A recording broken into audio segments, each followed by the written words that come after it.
자, 이번 시간에는 근세를 한번 보도록 하겠습니다. 서양 조경사의 근세라고 하면 비율이 이 정도 해야겠네요. 자, 이탈리아하고 프랑스 크게 두 개로 이렇게 보시면 되겠습니다. 일단 요 보면 근세는 신중심의 사회로부터 다시 탈피해서 인간의 모습을 찾고 자연을 있는 그대로 관철하려는 모습이 나타났다라고 되어 있습니다. 지금 책에서 보면 대충 여기 나오는 르네상스 정도 되겠네요. 인본주의로의 복귀를 르네상스라고 합니다. 요 재생이라고 하는데 다시 이제 사람이 중심이 되는 그런 삶이라고 볼 수 있겠죠. 일단 뭐 그렇게 돌아가서 원래는 이제 그리스 로마 신화 이런 거 보면 신조차도 인간 중심적이잖아요. 근데 기독교라든지 그 이슬람교는 너무 절대적인 신이거든요. 어, 네, 다시 되돌아간다 이렇게 생각이 되겠습니다. 하여튼 근데 이런 인본주의가 있다고 해도 종교가 완전히 막 쇠락하거나 무시되는 건 아니에요. 그 종교가 너무 이제 정치권에 막 들어오다 보니까 그런 부분에서 이제 다시 되돌아가게 되었다라고 볼 수 있지. 뭐 이거는 뭐 너무 이제 역사적인 부분이니까 일단 그 정도까지만 보도록 하겠습니다. 이탈리아의 정원은 대체로 산에 구릉지나 산 그리고 3차원적인 입체 노란 건축식 이렇게 크게 세 개로 볼 수 있습니다. 구릉지가 뭘까요? 구릉지는 산은 이제 완전히 이렇게 막 올라가는 거죠. 이게 산이라면 구릉지는 약간 요렇게 되는 것도 구릉지라고 봅니다. 요런 게 구릉지에 포함이 되는 거예요.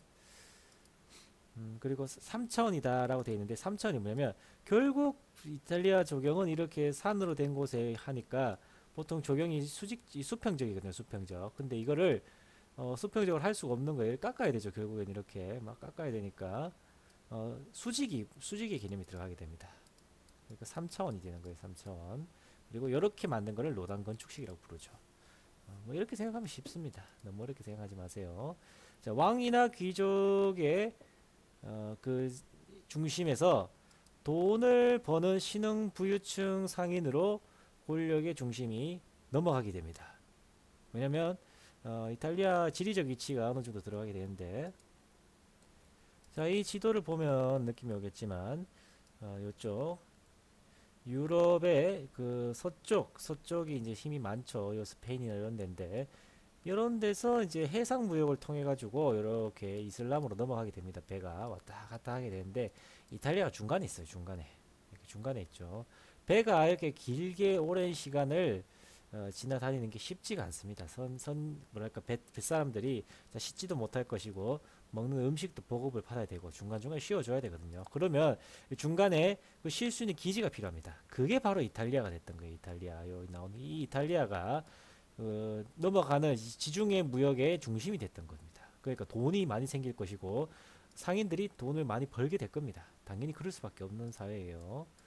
그러니까 이제 권력 계층이 왕권에서 신흥 부유층으로 넘어가게 되죠. 그럼으로써 정원 역시 마찬가지로 산업 자본가의 저택이나 별장에서 볼 수 있게 됩니다. 왜? 돈이 있으니까 정원을 만들 수 있는 거예요. 자, 이 당시에 유명한 정원으로는 빌라 메디치, 빌라 란테, 빌라 파르나제, 빌라 에스테, 빌라 알도브란디니 해서 이렇게 5개의 별장이 있습니다. 빌라는 별장이라고 생각하시면 됩니다. 그래서 책에 따라서 다르지만 여기는 빌라를 앞에 썼지만 옛날 책에는 메디치장, 란테장, 파르나제장 이렇게 해서 장을 뒤에 붙이기도 합니다. 그 별장이라는 의미로 그걸 뒤에 붙인 거예요. 전체적인 특징을 한번 보는 게 낫겠죠. 하나의 특징을 보는 것보다는. 자, 이탈리아의 정원은 대체로 인간의 품위를 높이고 이렇게 해서 이런 의미를 지키기 위해서 엄격한 고전적 비례를 준수했다라고 되어 있습니다. 그 엄격한 고전적 비례. 자, 책에는 엄격한 고전적 비례가 뭔지 안 나오니까 여기 선생님이 자주 보는 비례 공방 여기서 한번 보도록 하겠습니다. 축을 중심으로 원근법을 도입하는 수학적 계산에 의해 구성되었다라고 되어 있습니다. 그러니까 축이 지금 이게 축이죠. 이게 축을 중심으로 실제 거리는 좁아지진 않지만 점점 어때요? 시선이 한 군데로 모이게 되죠. 이걸 이제 수학적으로 계산했다라는 겁니다. 그래서 이것도 비율도 양쪽이 좌우 대칭도 하고 완벽한 좌우 대칭이죠. 이것도 자세히 보면 그리고 원근법이 이제 가면서 시선이 이렇게 모이는 그런 모습이 나타나게 됩니다. 그리고 입지는 대체로 아름답고 조망이 좋으면서 선선한 바람을 받아들일 수 있는 구릉이나 산간, 경사지를 선호하였다라고 되어 있습니다. 그러니까 산이에요, 산. 산인데 너무 막 계곡 이런 건 아니고 약간 이제 산에서 이제 경사가 이렇게 되는 부분 요런 데를 이제 좋아했다 이렇게 보는 겁니다. 구릉은 그렇게 높은 산을 의미하는 게 아니에요. 막 이런 막 깎아내리는 이런 절벽을 의미하는 게 아닙니다. 이런 데는 만들 수가 없어요. 정원을 못 만듭니다. 그런 의미를 생각해 주시면 되겠습니다. 다음 정원 구획에서는 강한 축을 중심으로 거의 완벽한 정형적 대칭을 이루는 특징이 있습니다. 그래서 1번, 2번, 3번 그리고 올라가서 산업자본가, 신흥부유층이 이제 주도를 이루었다. 이렇게 4개의 특징으로 나눠보면 되겠습니다. 그림을 좀 더 자세히 보면 자 여기 보이죠? 요거는 이 평지가 아예 없었던 건 아닙니다. 있긴 있었어요. 근데 이거 보다가는 자기들만의 특색을 살리기 위해서 산이나 여기 산이죠. 산 속에 있으니까 구릉 별로 이렇게 높지 않죠. 살짝 조금 있는 부분이 여기 구릉이죠. 요 부분 구릉. 그리고 계곡. 요거는 계곡이라고 되어 있네요. 계곡이 아예 없는 건 아닌가 봅니다. 이런 식으로 별장이 있었다라고 되어 있습니다. 자, 그 다음은 프랑스입니다. 프랑스. 자, 일단 이탈리아의 영향을 받긴 받았어요. 근데 이탈리아의 영향을 받았는데 자, 이탈리아도 평지형이 있긴 있지만 거의 대부분이 구릉지나 산이나 이렇게 있죠. 근데 프랑스에는 그렇게 뭐 큰 산이라든지 이런 게 없어요. 프랑스 북쪽에 알프스 산맥이 있는데 그쪽엔 조금 있을 수 있습니다. 근데 대체로 평지가 많기 때문에 프랑스는 자기만의 특별한 기법을 만들어야 했어요. 그래서 그 당시 좀 1세기 정도 지나서죠. 1세기 정도 늦게 앙드레 르 노트르라는 사람이 자기의 특별한 방식을 적용해서 정원을 한 개 만들었어요. 자, 여기에 이제 니콜라스 푸케라고 하는 루이 14세의 재무장관, 그러니까 이 루이 14세 왕이고 장관이 이렇게 있었던 거예요. 그 공화정이 아직까지 나온 건 아닌데 두 개가 이제 같이 섞이고 있죠. 장관이라는 개념이 있는 거 보니까 이 사람을 위해서 정원을 한 개 만들었습니다. 자, 정원을 보면 문입구, 성문 입구죠. 입구에서부터 안에 내성이 또 있고 이 내성에서 건물 입구까지 아주 길게 이제 큰 축에 주축선이 있죠. 주축선. 그리고 요 뒤로도 이 축선이 계속 이어지게 됩니다. 이렇게 쭉 이어지는 거예요. 이 선을 중심으로 대칭합니다. 좌쪽이랑 우측이 대칭을 하는데 완벽한 좌우 대칭까지는 아니네요. 지금 보니까 대체로 하는 편이죠. 완벽한 대칭까지는 아닙니다. 그리고 여기도 보조 축선이 한 개 더 있어요. 보조 축선이. 그래서 이렇게 대칭이 되죠. 하여튼 큰 축선을 중심으로 가면서 시선이 한 군데로 이렇게 몰리게 됩니다. 좀 지어볼게요. 시선이 한 군데로 이렇게 몰리게 됩니다. 시선이 이렇게 몰리게 됩니다. 그리고 이 작은 소로가 이렇게 발달하게 되죠. 여기에는 그림으로 보면 그렇게 안 높아 보이지만 이 나무들을 이렇게 심는 거예요. 나무를 이렇게 어느 정도 높이가 되는 그냥 초지는 아니고 어느 정도 높이가 되는 걸 심어서 시선이 이렇게 몰리게 합니다. 시선이 이렇게 모이게 합니다. 딴 데로 흩어지지 않고 그냥 대칭만 있는 게 아니고 시선이 이렇게 모이게 됩니다. 그래서 중앙에서 성간 전면의 중앙에서 뻗어가는 주축선을 중심으로 한 비스타를 형성하였다라고 되어 있습니다. 그래서 좌우로의 시선이 숲등에 의해서 제한이 되고 한쪽으로 시선이 모이는 주축선이 두루두루지게 나타나는 경관수법을 비스타라고 한다라고 되어 있죠. 그래서 아까 전에 봤던 이 주축선을 중심으로 시선이 모이게 하고 옆에 식물들을 심어가지고 옆으로 시선이 흩어지지 않도록 이렇게 했습니다. 이렇게 만든 것을 비스타라고 하는 겁니다. 그냥 이 축을 중심으로 좌우 대칭하면 비스타가 아니에요. 근데 시선이 모여야 됩니다. 비스타는 약간 차이가 있습니다. 그리고 뭐 장식 화단과 수로가 있다라고 되어 있죠. 좌우 대칭으로 보면 이 수로가 이렇게 옆에 있죠. 수로가 이렇게 있고 장식 화단이 있다라고 되어 있는데 이런 게 장식 화단이에요. 장식 화단. 이것도 장식 화단이죠. 별거 없습니다. 쉽게 생각하면 돼요.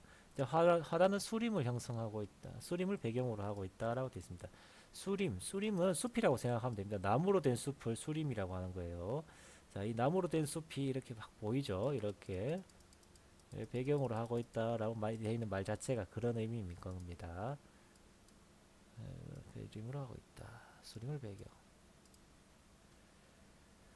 그리고 루이 14세를 위해서 앙드레 르노트르가 한 번 더 정원을 설계하게 됩니다. 루이 14세는 그 당시에 그 자신의 권력이라든지 이런 거 그리고 프랑스도 돈을 많이 벌었거든요. 힘이 상당히 센 국가였습니다. 지금도 마찬가지죠. 지금 프랑스가 이제 많이 또 제2의 도약을 시작했는데 이거는 뭐 나중에 수업 끝나고 시간 남으면 교실에서 제가 말씀드리겠습니다. 하여튼 딱 보고 와 이거 박살난다 나도 이렇게 만들어라 아니면 너도 죽여버리겠다 이런 식으로 반협박을 했을 겁니다. 그래서 한 3명 정도의 큰 그 당시에 대표적인 설계사들을 불러가지고 큰 이제 자기만의 궁전을 새로 짓기 시작하는데 그 궁전에서 궁원이라고 하죠. 궁전의 정원을 앙드레 르노트르에게 설계를 맡깁니다. 그래서 베르사유 궁원이라고 나오는데 이 베르사유 궁원이 현재 존재하고 있는 가장 큰 사이즈를 지닌 크면서 예쁜 정형식 정원으로 유명합니다. 요즘 그 이후에 나오는 정원들은 이 베르사유의 궁원을 뛰어넘을 수가 없어요. 베르사유 궁원이 그냥 최고입니다. 최고. 그래서 영국에서도 이거 나중에 따라 하려고 하다가 그냥 자기들만의 기법을 개발할 정도로 이걸 넘어서는 그런 게 없어요. 물론 뭐 중국에는 뭐 더 큰 사이즈의 그런 것들이 있겠지만 중국의 정형식이랑 또 서양의 정형식은 다르잖아요. 그래서 서양에서 봤을 때는 베르사유 궁원이 가장 큰 정형식 정원이다 이렇게 보면 되겠습니다. 최고봉이라고 해요. 그래서 베르사유 궁원은 보로비 꽁트 빼먹었네요. 자, 베르사유 궁은 더 큽니다. 원래 수렵원이었습니다. 여기가 원래 수렵원이었어요. 수렵원이 뭐한데요? 메소포타미아에 수렵원이 나왔었죠. 거기서는 사냥을 하는 정원이 수렵원이라고 합니다. 그러니까 여기 왕의 사냥터였던 것입니다. 그래서 면적이 300헥타르라고 되어 있는데 1헥타르가 100 곱하기 100이에요. 100 곱하기 100. 100 곱하기 100m입니다. 그러면 축구장 2개가 1헥타르입니다. 축구장이 100 곱하기 50이거든요. 그렇게 봤을 때 어때요? 사이즈가. 축구장 600개입니다. 축구장 600개. 우리 학교 운동장이 대충 저 뒤에 그 사람들 운동하면서 막 산책하는 코스 있죠. 그거까지 합치면 한 3헥타르 정도 될 겁니다. 그거 100배라고 생각하시면 돼요. 100배. 엄청나죠? 우리 학교가 대충 8만 제곱미터니까 1헥타르가 10,000제곱미터거든요. 선생님 말을 잘못했습니다. 82,000평입니다. 우리 학교가 원래 한 10만 평이었다고 하는데 이래저래 떼주고 유치원 떼주고 막 수영장 떼주고 하면서 좀 줄었습니다. 30만 제곱미터로 나옵니다. 1헥타르가 10,000제곱미터예요. 그러니까 30헥타르가 학교 사이즈가 되겠죠. 학교 사이즈는 30헥타르인 겁니다. 자, 안 나온 쌤이 이제 좀 더 잘 구분되는 방법으로 설명해 드리겠습니다. 그러니까 1헥타르가 10만 제곱미터죠. 그러니까 아까 전 27만 제곱미터였죠. 우리 학교가. 그러면 우리 학교는 27헥타르인 겁니다. 그러니까 여기 300헥타르라고 하면 우리 학교의 10배, 11배 사이즈라고 보면 돼요. 우리 학교 11배 사이즈. 엄청나죠? 우리 학교도 걷는데 2시간, 왕복하면 2시간 걸리는데 여기는 곱하기 그대로 그냥 11을 해도 22시간인 겁니다. 물론 더 많이 걸리겠죠. 엄청난 겁니다. 이 정원을 전부 다 그 베르사유 궁원을 만든 것은 아니었겠지만 자신의 왕권을 가시하고자 태양왕이라는 그런 느낌을 살리기 위해서 중간에 그 건물과 연못을 중심으로 태양 모습으로 방사상이라고 되어 있는데 방사상이 뭐냐면 이 분수 연못 있죠. 요걸 중심으로 이렇게 뻗어져 나가게 선을 만든 거예요. 방사라는 게 중심을 중심으로 이 선이 이제 쫙 직선으로 막 뻗어져 나가는 모습을 방사형이라고 하거든요. 방사형. 방사형의 개념을 좀 이제 이해했을 겁니다. 방사상의 축선을 복합적으로 전개해서 주축을 따라서 전개했고 주축을 따라서 저습지 배수를 위해서 수로를 설치하였다. 이렇게 되어 있습니다. 그래서 이 어떻게 생겼는지 한번 보도록 하겠습니다. 베르사유 공원이. 베르사유 공원 보기 전에 요건 또 다른 각도에서 나온 보로비공트인데, 자 보면 요렇게 있죠. 주축선을 중심으로 시선이 이렇게 모이는 형태. 옆에 쌤이 아까 설명을 좀 잘못했습니다. 수림이 이렇게 있기 때문에 시선이 이 밖으로 나갈 수 없는 거예요. 쌤이 그 설명을 좀 잘못했습니다. 이 축선을 중심으로 시선이 바깥으로 나가지 못하고 이렇게 안으로 모이게 되죠. 색깔을 좀 바꿔서 설명해 볼게요. 시선이 이렇게 안으로 모이게 됩니다. 시선이 이렇게 안으로 모이게 돼요. 이렇게. 이거에 비슷하라고 하는 거예요. 이렇게 시선이 모이게 되죠. 자, 이래서 이렇게 비슷하로 봐주면 되겠습니다. 네, 보름이 꽁 뜨고, 자, 여기 베르사유의 정원입니다. 베르사유의 정원. 옆에 보면 뭐 이게 뭐야 이렇게 생각을 하는데 정원 사이즈를 한번 설명해 주겠습니다. 요 중앙에 색깔을 좀 연하게 해볼게요.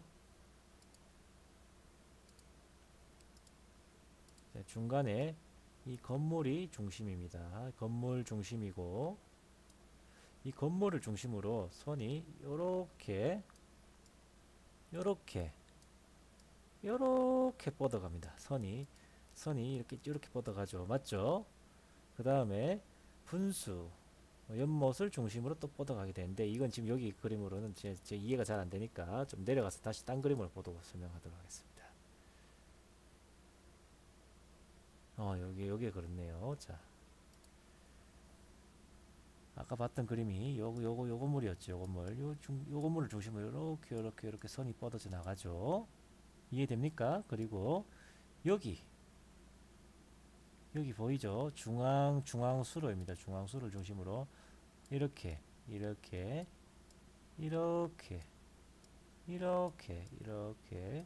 선이 뻗어져 나갑니다. 이렇게도 뻗어져 나가네요. 그리고 아마 이쪽이 더 있었을 것 같아요. 원래 모습에는. 근데 이게 도시로 개발돼 가지고 지금은 사라진 것 같은데 선이 이렇게 쫙 뻗어져 나가는 모습이 보이죠. 중심 축선을 중심으로 태양광선이 펼쳐지는 듯 방사선으로 전개되어서 태양왕을 상징하였다. 지가 이집트 신라입니까? 뭐 개똥 같은 소리 하는데 그만큼 이제 권력을 자랑하고 싶었던 겁니다. 그래서 쓸데없는 거 다 필요 없고 이게 중요합니다. 프랑스 정원의 특징은 산림 내 소로를 적극적으로 이용했다. 아까 전에 그 작은 길들이 나왔죠. 뭐 이렇게 보면 이제 이 숲 안에 이제 이 또 작은 길들이 막 계속 있어요. 요런 작은 길들이 계속 있습니다. 이렇게 이런 길들을 적극적으로 활용해야 했다. 그 다음에 여러 곳에 흩어져 있는 장소들을 이 소로를 이제 연결해가지고 연결하였고 소로가 이제 길이 연결되면 연결되는 거죠. 다 계속. 그래서 똑같은 광경이 나오는 게 아니고 계속적으로 다른 광경을 볼 수 있게 이렇게 했습니다. 반복미의 개념이 아니에요. 이거는 새로운 것을 볼 수 있는 뭐 그런 느낌이라고 생동감 뭐 이렇게 설명을 해야 될까요? 하여튼 다른 경치를 볼 수 있게 이렇게 했습니다. 그리고 내부 공간은 안에다가 자수화단, 대칭화단, 구획화단 뭐 이런 식으로 되어 있는 기하학적이고 매우 장식적인 정원으로 꾸몄다라고 되어 있습니다. 자, 요거는 자, 아까 전에 그 그림인데 요것도 보면 이렇게 뻗어져 나가는 게 보이죠? 쫙 뻗어져 나가네요. 그리고 요 작은 길들이 이렇게 막 연결되어 있습니다. 계속 막 이렇게 엄청나게 많은 소로들이 있죠. 이렇게 여기도 그렇고 이렇게 막 돼 있죠. 그리고 이게 시가지로 이렇게 쫙 뻗어가죠. 여기도 이렇게 쫙 뻗어집니다. 이게 소로가 연결되어 있다라고 하는 부분이고 여기 이렇게 모양이 특별하게 만들어져 있죠. 이게 이제 그 개념 같은데 일단 자수화단이 어디 나온지 한번 보도록 하죠. 요거. 화단이 꽃꽃만 있어서 화단인 건 아니에요. 자, 요거는 이제 미로 정원으로 나와 있는데, 나무가 그렇게 미로처럼 돼 있지는 않은 것 같은데, 이거 미로라고 하네요. 미로, 메이지 가든이라고 하고, 데트리아농, 이제 뭐 이런 식으로 되어 있습니다. 화단, 뭘 보고 자수하단 이렇게 해야 되는지 모르겠네요. 아, 요거, 요런 거. 이런 거 특별하게 기하학적인 모양으로 만들었죠. 요런 거, 요런 거. 요런 게 이제 일종의 그 자수라는 개념이 뭐냐면 실로 막 떠가지고 뭔가 모양을 만드는 걸 자수라고 하거든요. 요런 걸 자수라고 하는 건데 요런 건 또 그런 식으로 만들었다 이런 개념으로 봐주면 되겠습니다. 그리고 마지막으로 영국이 있습니다. 영국은 정형식 정원이 있었어요. 없던 게 아닙니다. 있긴 있었습니다. 있긴 있었는데 여기에는 이제 프랑스에서 대평지로 완전 최고봉이 베르사유 공원을 만들었습니다. 그리고 더 위에 이탈리아에서 노단 건축식을 만들었어요. 두 개를 유행시킨 겁니다. 벌써 이미 엄청나게. 그리고 나니까 이거 할 게 없네? 이렇게 되는 겁니다. 할 게 없네. 그래서 시기가 좀 더 지나서 이때부터는 그냥 자기들만의 특별한 양식을 만들게 되는데 이건 다음 시간에 하도록 하고 일단 어, 들어오긴 영향을 받아서 있긴 있었습니다. 정형식 정원을 만들었어요. 처음에는. 그래 했는데 나중에는 이제 이게 자연 풍경식 정원으로 바뀌게 되는 거죠. 초반에는 이 뭐랄까 노르만족 시기 그리고 나중에 튜디오 왕족 해가지고 이 두 개로 나누는데 영국의 정형식 정원을 위쪽에는 정형식 정원이 처음 들어왔다. 기하학적이었다. 뭐 이렇게 보면 되고요. 뒤에 튜디오 왕조 때는 매듭 화단 미로 정원이 유행했다. 이 정도 보면 되겠습니다. 아까 전에 자수하단이 뭔지 정확하게 쌤이 설명을 못해서 그림으로 보여드립니다. 이런 모양의 그림을 자수하단이라고 한다고 하네요. 자수하단. 그리고 뭐 대칭하단은 뭔지 알 거고 뭐 좌우 대칭이면 대칭하단이죠. 구획하단이 뭔지 한번 보도록 하겠습니다.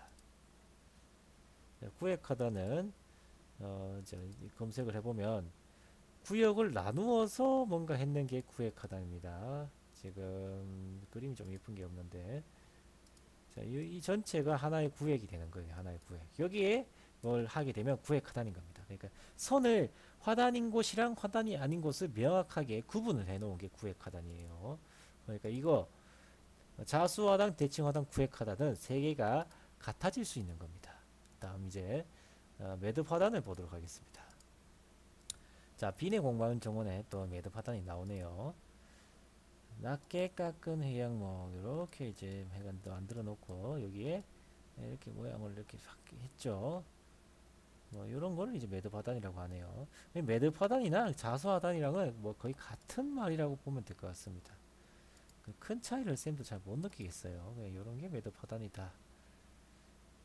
이렇게 보면 되겠습니다. 여기에 이제 영국의 정형식 적용이 있었다 뭐 정도 이렇게 나오는데 뭐 주요소로 뭐 이런 게 있다까지 나오는데 우리 교과서에 이렇게 자세하게 안 나오니까 영국 이 파트는 굳이 뭐 보지 않아도 됩니다. 영국 이 파트는 그냥 영국에도 정형식 적용을 하기는 했었다까지 기억하면 되겠습니다. 이상 영상이 길어지니까 여기까지 찍도록 하죠. 다들 내일 만나도록 합시다.